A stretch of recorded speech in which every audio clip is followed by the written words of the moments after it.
안녕하십니까. 프린트 다 받으셨죠, 그죠? 네, 받으셨고. 그 다음에 저번 시간에 어디 할 차례냐면, 저번 시간에 아마 그 교재 129페이지 할 차례 맞죠, 그죠? 129. 그 다음에 그 전 페이지 가시면은, 승수법하고 수익률법은 다 했었죠, 그죠? 좌측에 그 128페이지 승수법, 수익률법 다 나갔죠? 나와서 오늘 이제 프린트를 한번 보세요. 프린트를 보시게 되면,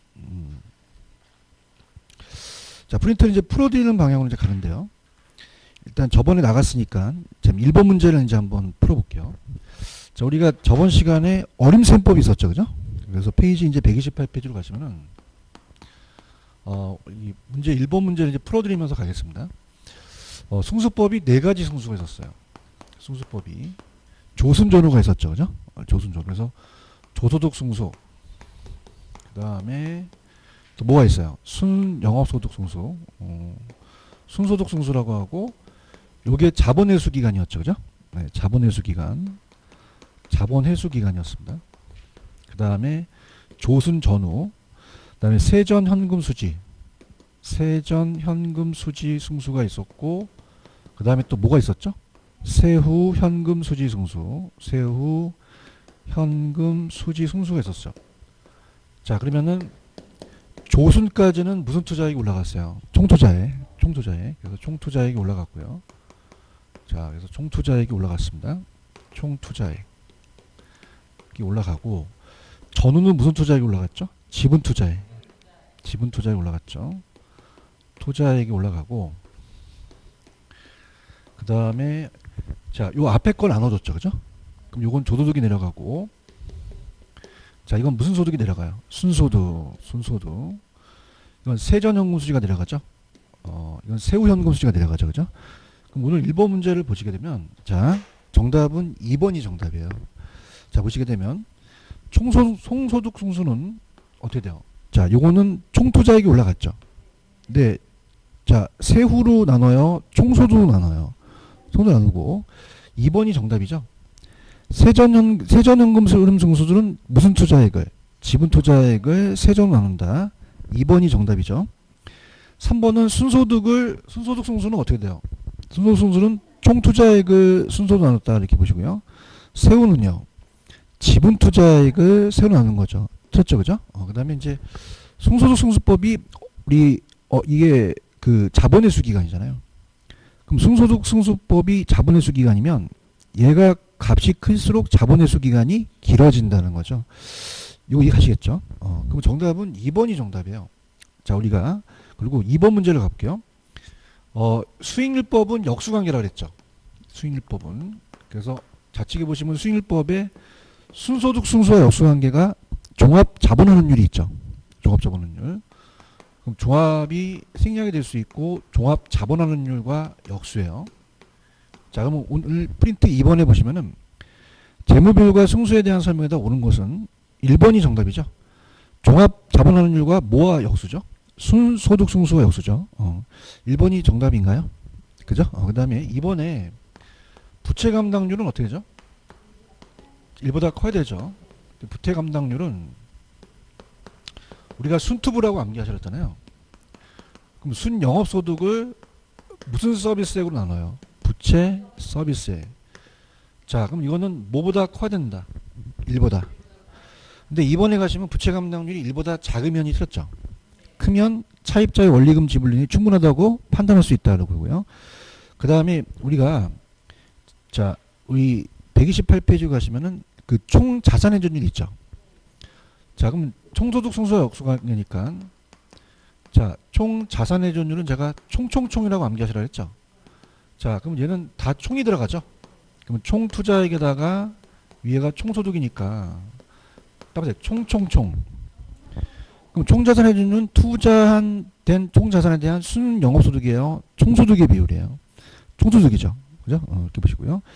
대부비율이 높아지면 레버리지 효과도 커지죠. 그 다음에 채무불이익률은 제가 유형부 이렇게 암기하시라 했죠. 자, 채무불이익률은 낮아야 되죠. 그죠? 그럼 채무불이익률은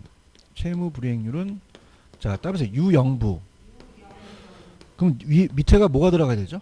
유효 총소득이 조득이 돌아가고 위에가 영업 경비하고 부채 서비스액이 들어가죠. 그렇죠? 그러면 우리가 어떻게 되죠? 부채 서비스니까 밑에는 유효니까. 자, 지금 여기서 5번을 보시면 채무이익률은 순소득이에요, 유효소득이에요. 유효소득이 영업경비와 부채 서비스 감당할 수 있는 능력이죠. 그럼 정답은 몇 번이 정답? 1번이 정답이죠. 그렇죠? 그 다음에 저번 시간에 제가 페이지 가시면은 129페이지에 할인연금 수지분석법 해드린다고 말씀드렸죠. 그래서 보유기간 동안의 영업분과 매각의 반영인데, 자, 할인연금 수지분석법에다가 별표를 3개 정도 쳐놓으시면 합니다. 잘 나옵니다. 그래서 우리가 얘는 지문하고 계산 문제 나오기 때문에 들어가는데, 할인현금 수지분석법이에요. 자, 그러면은 내가 1억을 투자했다. 자, 지금 낸 거를 현가라고 하죠. 무슨 가라고 한다? 현가. 근데 만약에 1년 후에 1억 2천만 원을 벌었다. 그럼 1억 2천만 원은 현가예요, 내가예요? 화폐의 시장 가치가 안 맞죠? 그럼 현가라는 내가 낸 거는 확실하고요. 1년 후는 불확실하니까 할인을 해야 되죠. 자, 그럼 할인이라는 건 내가를 무슨 가로 갖고 오겠어요? 현가. 그럼 나간 게 유출이고 들어온 게 유입이죠? 그럼 유출이 많아야 돼요, 유입이 많아야 돼요? 유입이 많아야 되죠. 그래서 유입과 유출 따지죠, 그죠? 그 두 가지 지표요. 우리가 현금 유입의 현재 가치 합. 자, 운영만 있는 게 아니라 매각도 있죠. 운영 매각 다 쳤고요. 운영도 있고 처분도 있고. 자, 매기간마다 소득이 똑같습니까? 다릅니까? 다르죠. 그 다음에 세후로 따진다는 거. 그 다음에 유입만 갖고 따져야 돼요, 유출도 따져야 되죠, 그죠? 그죠? 그래서 현금 유출의 현가합이라고 합니다. 자, 그러면 다 현가가 들어가야 되고 유출이 많아야 돼요, 유입이 많아야 돼요? 그거 나한테 투자하겠죠, 그죠? 그래서 이제 우리가 순현가법이라는 거 가볼게요. 자, 순현가법은 수는 이제 공제한다는 거고요. 순 현재 가치를 얘기하죠. 그래서 요건 이제 어떻게 구하냐? 자, 우리가 처분은 잘 안 나오기 때문에 운영만 따져서 현금 유입의 현가에서 현금 유출의 현가를 빼죠. 빼서 우리가 현금 유출의 현가를 뺍니다. 빼서, 자, 내가 만약에 1억을 들어갔다. 그 다음에 1년 후에 3억 3천만 원을 들어갔다. 3억 3천만 원이 들어왔다 그러면요, 3억 3천만 원을 할인을 해야겠죠. 그러면 할인율을 알아야 되겠죠, 그죠? 사전에, 1 구하기 사전에 알아야 됩니다. 그럼 1 플러스 R의 N승이니까 1년이면 1승이면 요 R이 할인율이 되겠죠. 무슨 수익률로 할인하겠어요? 요구 수익률. 요구 수익률은 기회비용 예상 반영하죠. 그래서 항상 위험 보상받기 때문에 부를 극대화시킵니다. 자, 그럼 요거 10%라고 한다면 0.1이니까 1.1이 되니까 3억이 되죠. 그럼 3억에서 1억을 뺀 금액이 0보다 커야 돼요. 그죠? 그러면 우리가, 자, 요 금액이 뭐보다 커야 되죠? 0보다. 0보다 크거나 같을 때 투자하고 작으면 기각하죠. 그죠? 이렇게 보시면 됩니다. 자, 그 다음에, 자, 아웃라인 잡고 갈게요. 수익성 지수는 나누는 거죠. 나누는 거. 그래서 이제 수익성 지수는 지수를 갖고 따져요. 자, 수익성 지수법. 자, 그래서 이 순현가는 net present value라고 하고, 이건 이제 PI라고 합니다. 요 지수를 갖고 따지죠. 그럼 항상 유입이 올라가잖아요, 그죠? 그래서 현금 유입의 현가를 현금 유출로 나눕니다. 현금 유출의 현가로 나누죠. 자, 그러면은 항상 분모에 대한 분자잖아요, 그죠? 그래서 어떻게 돼요? 유출에 대한 유입, 현금 유출의 현가에 대한 유입 현가죠, 그죠? 그럼 만약에 얘가 이제 할인해서 3억이고 얘가 1억이면은 3배 벌었다는 거잖아요. 그럼 얘는 1보다 커야 돼요. 뭐보다 커야 된다? 1보다 커야지만 투자한다. 자, 그러면은, 자, 예를 들어서 독립적일 때는 같지만 상호 배타적일 때는 다를 수도 있죠. 그래서 우리가 A와 B를 봤을 때, 자, 순현가를 봤을 때, 자, 둘 다 2억이 나왔어요. 그러면 유입에서 유출을 뺍니다. 그러면 유입에서 유출을 빼게 되면은 3억에서 1억 빼도 2억이 되고, 자, 6억에서 4억 빼도 2억이 되죠. 그러면 4억 투자해서 2억 번게 나요? 1억에서 2억이 나요? 그러면 유출이 적은 게 수익성 지수가 상대적으로 큰 게 좋겠죠. 그죠? 그래서 따라서 가치 가산. 자, 이걸 더해서 합의되는 거는 순효값밖에 없죠. 그래서 요게 9억이면은 요게 5억이다 보니까 이 금액이 맞아요. 그죠? 근데 이 지수는요. 얘가 3이고 얘가 1.5배면 자, 요게 합쳐서 4.5배가 되는 건 아니잖아요.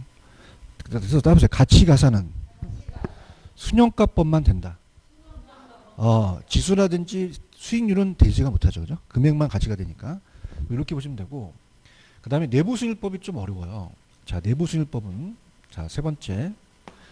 내부순위법은, 자, 내부수익률이 우리가 이걸 IRR이라고 하죠. 자, 그래서 이건 따라보세요. 현금 유입의 현가와 현금 유출의 현가를 같게 만드는 할인율. 그럼 같게 하면 할인율이 생기죠. 그걸 이제 이 요구수익률은 재투자하고 얘는 그걸로 재투자하는 거죠. 그죠?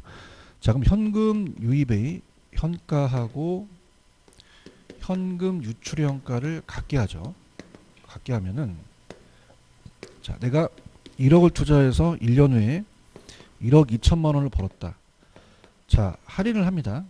그러면 1 플러스 R의 N승의 요 할인율을 구하는 거잖아요. 그죠? 자, 요건 요구 수익률이에요? 내부 수익률이에요? 내부 수익률. 그럼 얘는 어떻게 돼요? 사전에 요구 수익률 알 필요가 없죠? 그래서 이제 요거는 어떻게 구했어요? 자, 지금 1억을 밑으로 깔고 요 차이가 수익률이죠. 2천만 원이니까 얘는 몇 퍼센트가 수익률이다? 20%죠. 근데 20%만 알아야 돼요? 요구 수익률을 가져와야 돼요. 요것을 가져야 되죠. 그럼 요구 수익률보다 작아야 된다? 커야 된다? 커야 되죠. 자, 그럼 얘는 유입과 유출을 같게 하니까 순효가를 그냥 해요 0으로 만들어요. 수익성 지수를 1로 만들겠죠. 한번 가볼게요. 자, 펜 들어보세요. 일단 체크는 해놓고, 자, 129페이지 가시면은 개념 있죠. 개념을 보시면은 장래 예상되는 현금 수익과 지출을 무슨 가치로 할인했어요?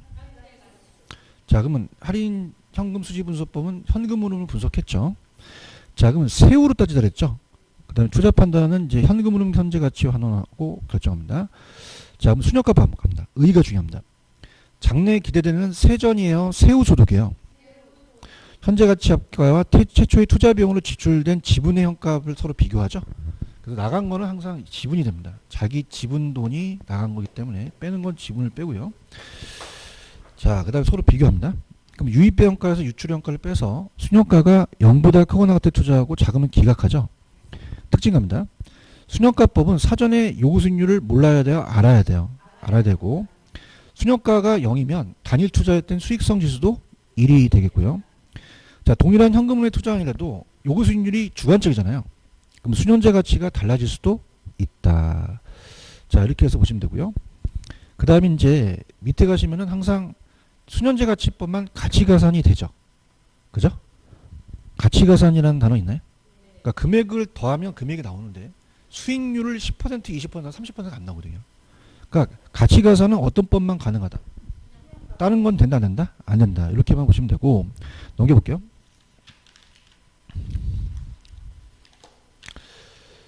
수익성 지수법 나와 있죠. 자, 이건 어떻게 돼요? 그냥 해요. 유입을 유출로 나눠요. 현금 유입 현가를 현금 유출 현가로 나눴죠. 그래서 이제 우리가 어떻습니까? 1보다 커야 되죠. 1보다. 그래서 현재 가치 기준으로 투자 1원당 수익금을 나타나기 때문에 1보다 크거나 같을 투자하고 작으면 기각한다. 자, 얘도 할인율이 요구 수익률이죠. 그럼 다른 조건이 동일할 때 초기 현재 투자 금액이 어떻게 돼요? 적은 사업일수록 높은 수익성 지수가 나타나겠죠. 그래서 이제 투자의 우선순위를 정할 때 부의 극대화를 기준으로 평가한다면 순효가법이 투자의 효율성을 기준으로 정한다면 수익성 지수가 우수합니다. 자, 그러면 내부 수익률법은 어떻죠? 아까 예상된 현금 유입 현가와 현금 유출 현가를 그냥 해요. 같게 만드는 할인율이에요. 그 순효가를 뭐로 만들고 0, 수익성 지수를 1. 그럼 내부가 요구보다 크거나 때 투자하고 작으면 기각하죠. 특징, 내부 수익률법은 사전으로 요구 수익률을 결정하지 않아도 된다는 거죠.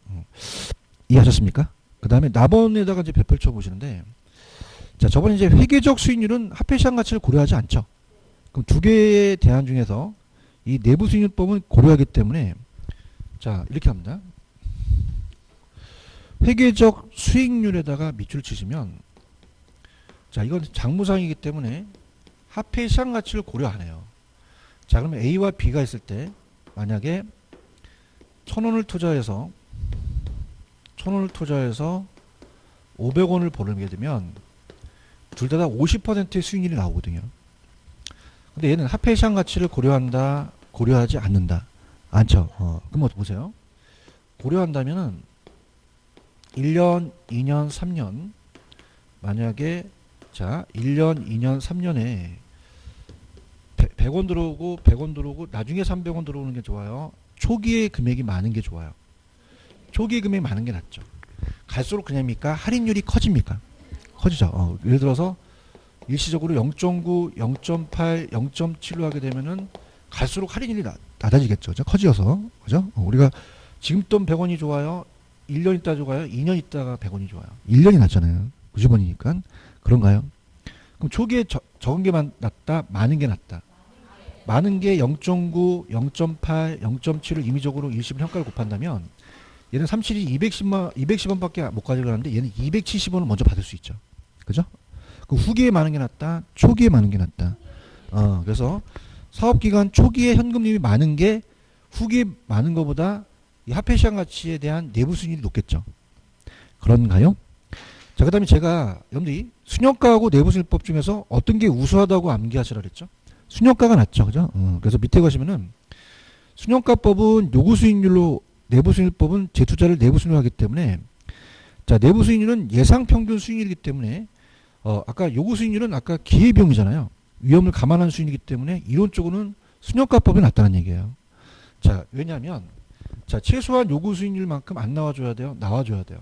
나와주고 투자자에 따라 달라질 수 있죠. 근데 얘는 자체적으로 20% 나온다고 해서 다음엔 안 나올 수도 있거든요. 그럼 어떤 게 더 우월하다? 순효과.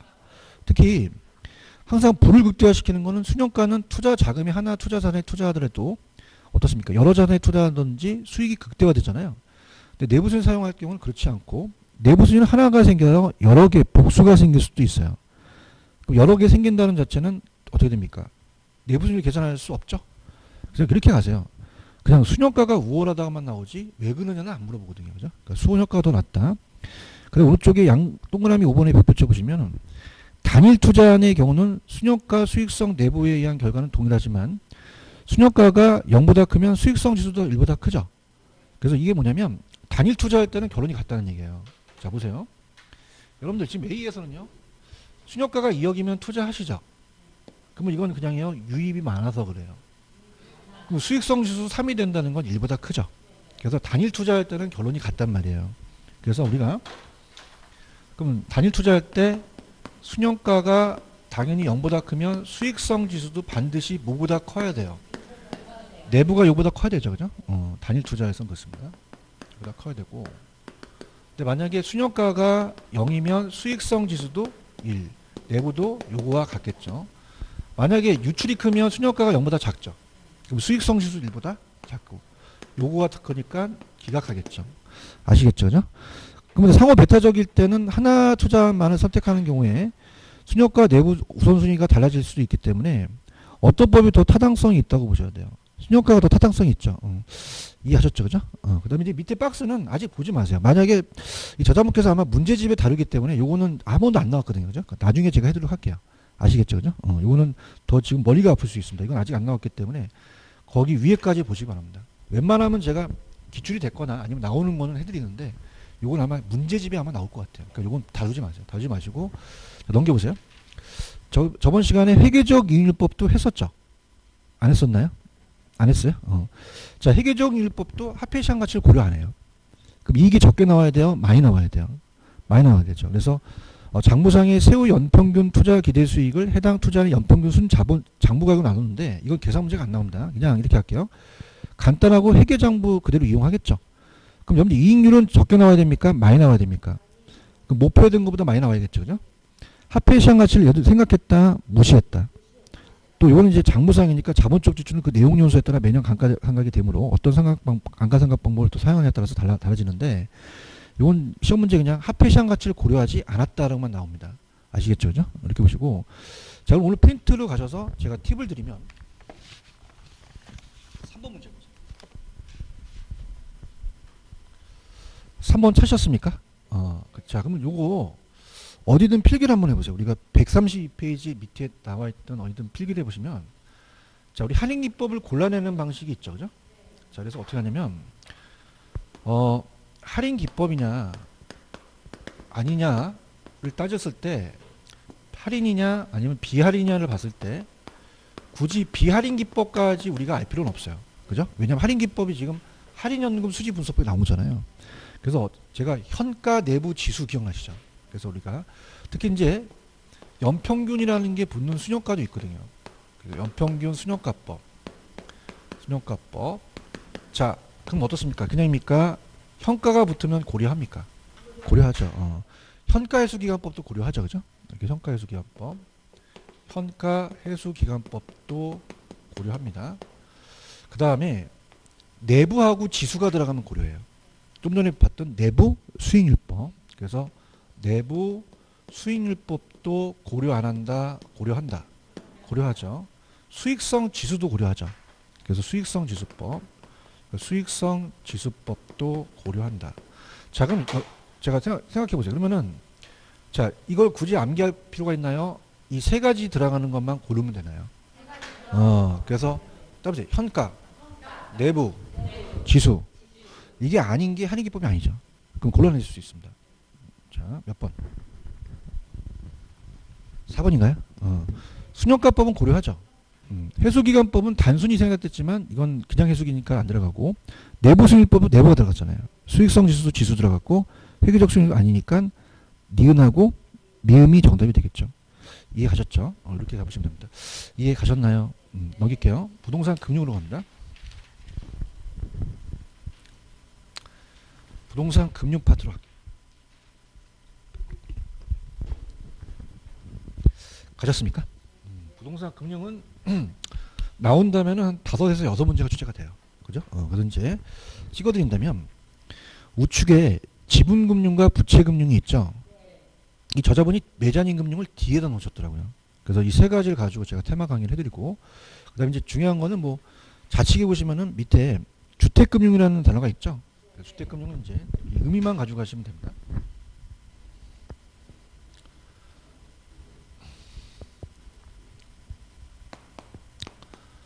자, 부동산 금융론은 나온다면은 5에서 한 6문제인데요.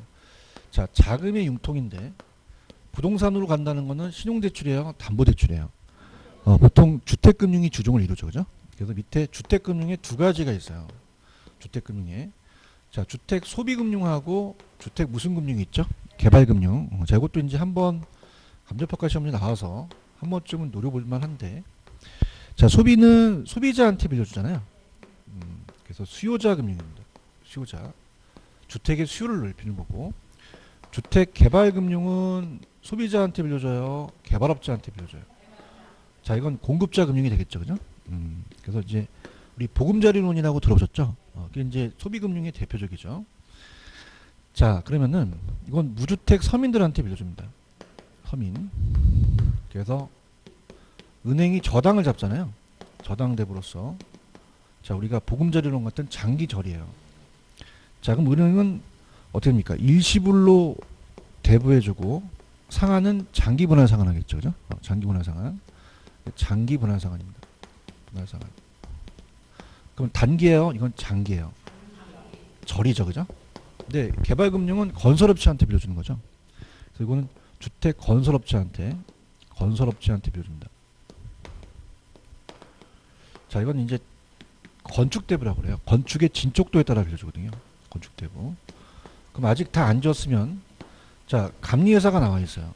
그럼 1층 짓고 2층 짓고 단계적으로 빌려주죠. 그럼 일시불 대부예요, 단계적 대부예요. 단계적 대부고, 장기분할 상환이 아니라 일시불 상환.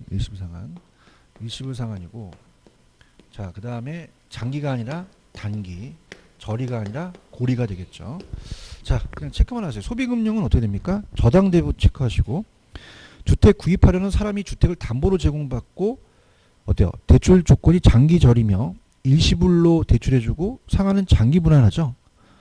그다음 주택개발금융은 건축대부예요. 그래서 이 건설업체가 건축자금을 대출해주기 위해서 소비자금융에 비해 대출기간이 짧고 이자율이 높죠. 그 다음에 건축대부는 단계적으로 제공하죠. 완공과 더불어 일시불로 이루어진다. 이렇게 보시면 되고, 좌측에 보시면 어떻게 돼요? 주택금융의 기능은 주택의 자가 소유가 많아지겠죠. 주택 공급도 많아지겠고, 우리가 주택자금 조성은 왜 청약제도 같은 거 들어오셨잖아요.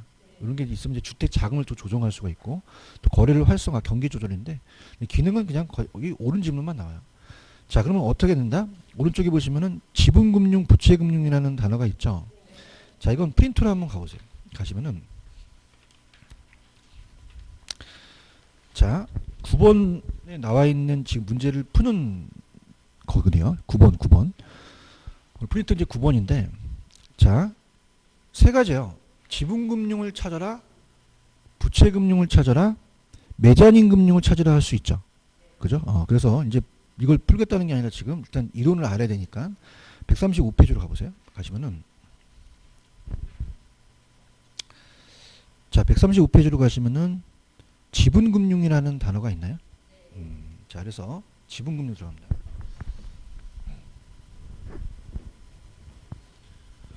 지분은 내 거죠. 자, 그래서 이거죠. 가만히 편안하게 들으시면, 내가 개발회사인데 자금을 융통하려고 그래요. 그럼 은행에서 돈을 땡긴 건 그냥요. 이거는 타인 자본을 조달한 거예요. 부채금융이죠. 근데 내 주식을 팔았어요. 그럼 내 지분을 판 거죠. 그래서 무슨 금융이다? 지분금융이 되는 거죠. 그래서 지분금융은 투자자를 모집해서 필요한 자금을 마련해서 자신의 재산을 매각해서 투자받는 방식으로서 주식을 발행하죠. 그래서 지분 투자자는 지분 주권을 받고 수익을 발생시키면서 배당 수익을 받게 되겠죠. 그래서 주식을 발행하거나 지분권을 매각, 자기 자본 조달이라는 단어가 있죠. 자, 그러면은, 자, 우리가 보통 어떻게 돼요? 이자를 받는 게 아니라 배당을 먹는 거죠.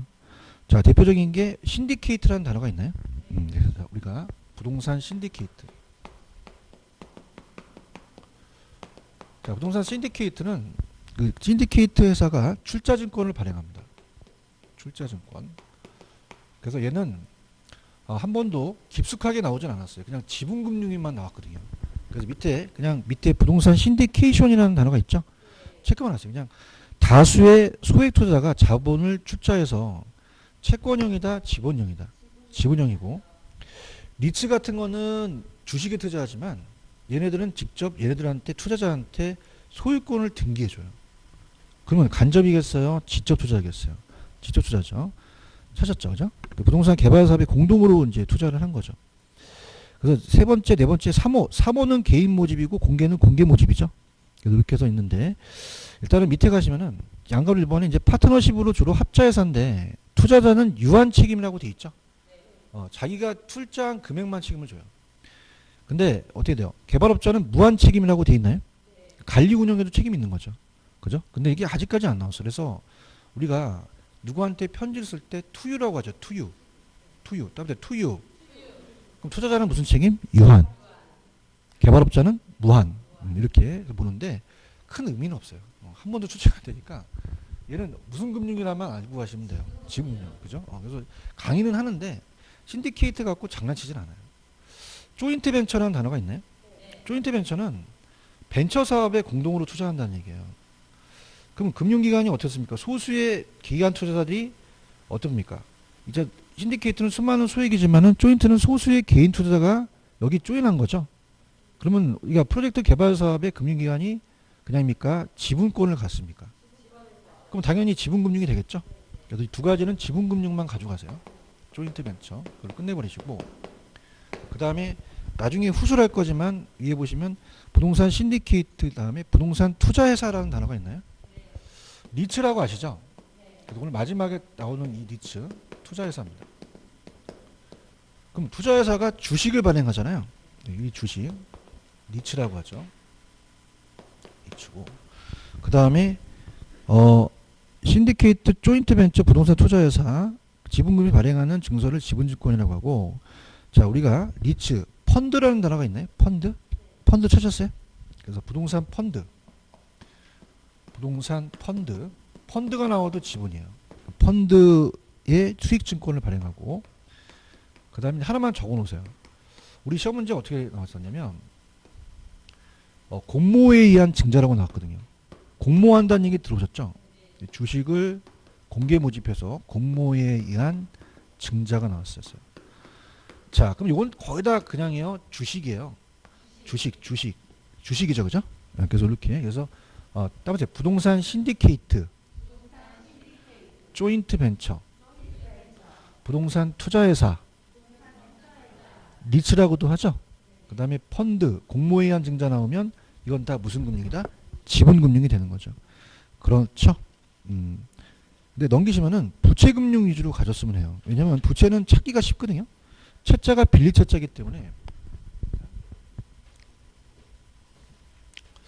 들어갑니다. 자, 부채금융이라는 이 채자가 빌릴 채자예요. 그렇기 때문에 부채라는 거는 타인 자본 조달이죠. 그죠? 남에게 자금을 빌리는 방식이에요. 그 자금을 빌리는 방식이기 때문에 상한 의미가 있다는 거죠. 채권을 발행하는 거 자금을 조달하죠. 그래서 제가 이제 은행 가서 제 부동산 가지고 돈 빌리려면 그냥요 저당 잡아요. 담보를 잡죠. 그럼 이제 우리가 차용증을 써주죠. 이 채자가 빌릴 채자니까 채권이나 사채가 나오면 다 부채가 되거든요. 그죠? 그래서 이렇게 그래서 요 단어를 찾는 게 더 빨라요. 그래서 우리가 부채금융은 저당 설정, 사채 발행, 타인 자본 조달하죠. 그래서 부채금융은 저당금융 나오면 부채죠.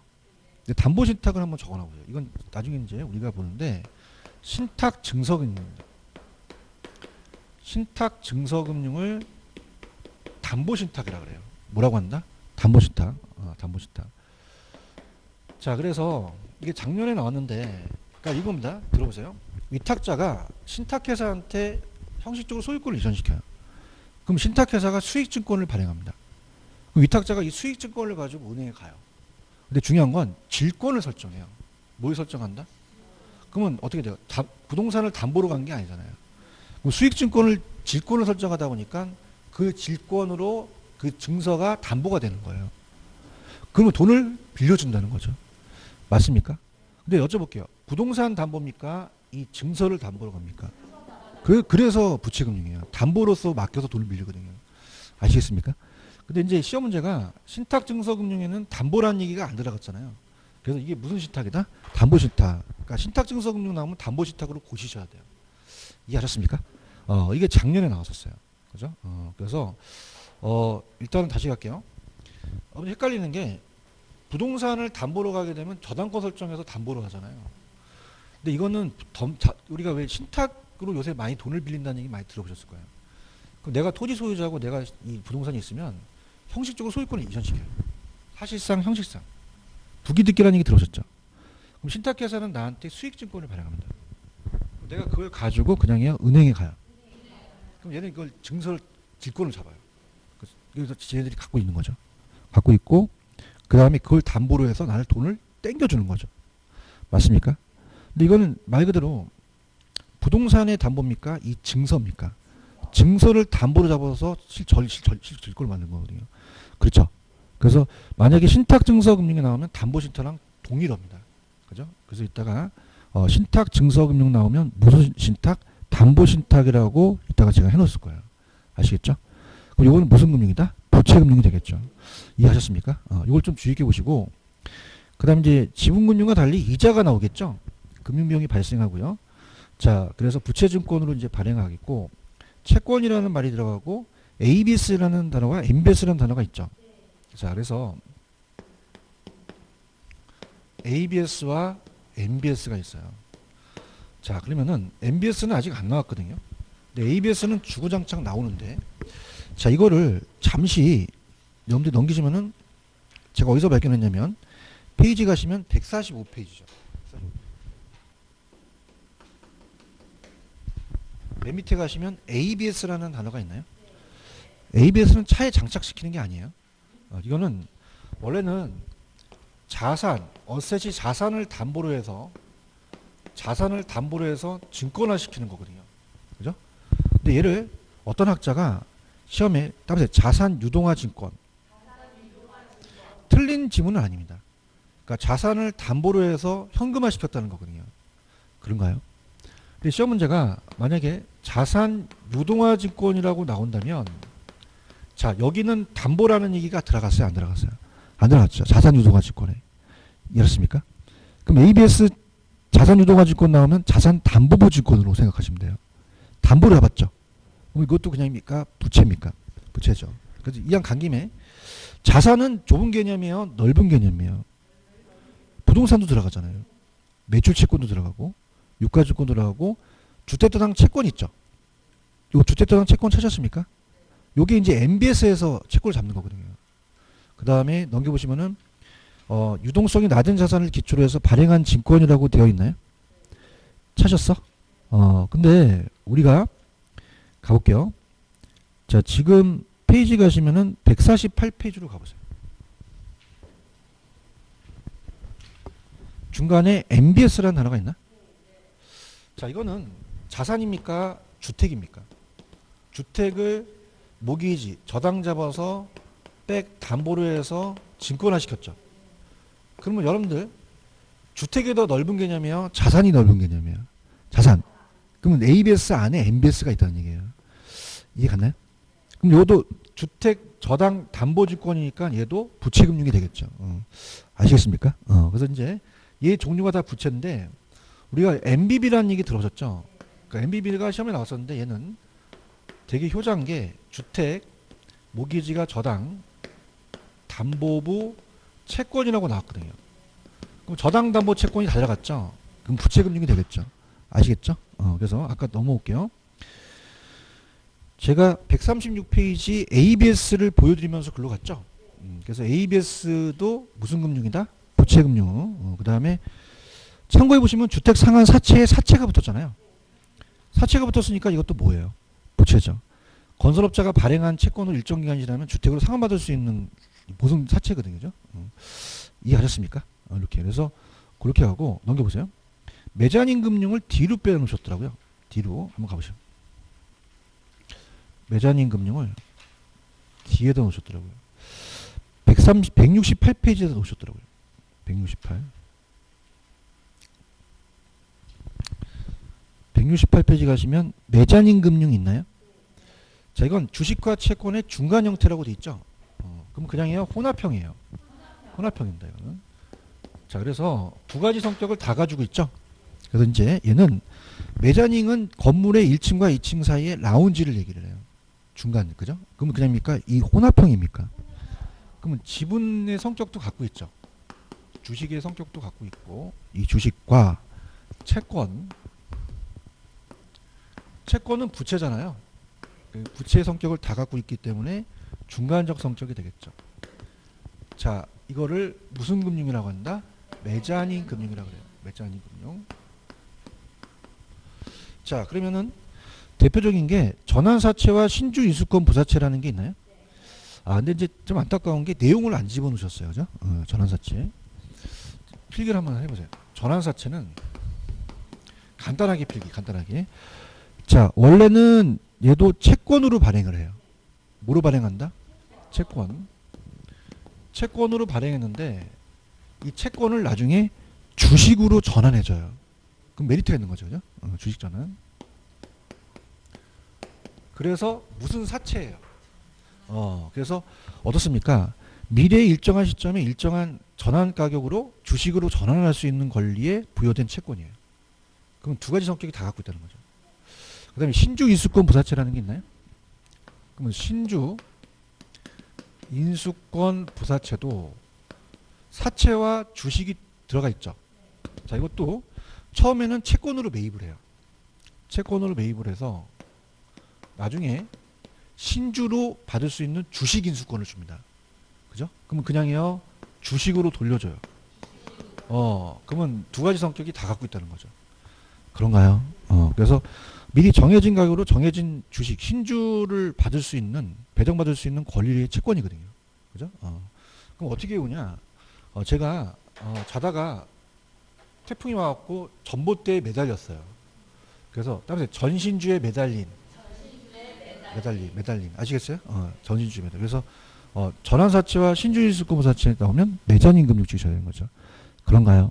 이거 빨리 9번 문제 풉니다. 스타트.